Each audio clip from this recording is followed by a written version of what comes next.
A crash on I-17 took the life of a Valley teen and severely injured another. And now 12 News is learning that the guardrail the teens hit has been controversial for years, some calling for it to be removed from the road. 12 News journalist Colleen Sikora started looking into this last week. And Colleen, what's the concern with the guardrail? Well, the type of guardrail that the teens hit has been blamed by critics for years for impaling cars in crashes, injuring and killing people.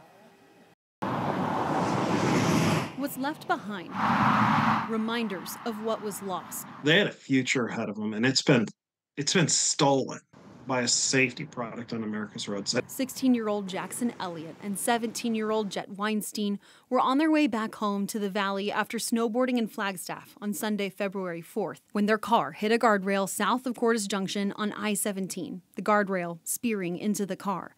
Jackson died instantly, and Jet had part of his leg amputated, suffering broken bones. He's been fighting through this. Now 12 News learning the guardrail the teens hit was called an ET+, manufactured by Trinity Industries. So I think if we're going to have guardrails on America's roads, they should actually do some guarding. Steve Eimers is an advocate for guardrail safety after his 17-year-old daughter died when the guardrail she hit speared her car. Eimers tracks wrecks in guardrail safety around the country. Did this guardrail perform as you would expect it to? Yes, it did. It performed how I would expect it to, which is not well. ADOT confirming in records to 12 News this ET+ system was installed in 2004 and inspected as recently as November 2023.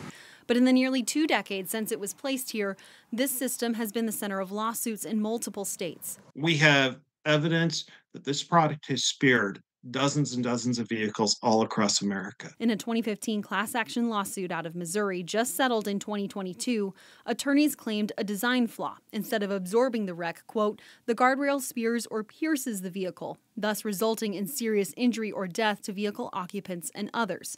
And in 2014, the Federal Highway Administration began an investigation. ADOT removed the ET+ from their approved products list, the feds ultimately finding it meets applicable safety criteria. Then we have a bigger problem, because if as intended is to cut people in half and mutilate them, we have a big problem. ADOT says there are still more than 4,100 ET+ end terminals in Arizona and is not replacing them unless they become damaged or ADOT does new construction. ADOT declined an interview about this wreck and the ET+ end terminals, but in an interview last summer, Greg Byers, the state engineer deputy director, echoed the department's statement that safety is a top priority. The only reason that we have guardrails, it's there to assist that vehicle, because what's beyond that guardrail is much more damaging than the guardrail itself. Eimers says he wants to see overhauls to guardrails across the country. We're not talking about guardrail systems. We're talking about people's lives.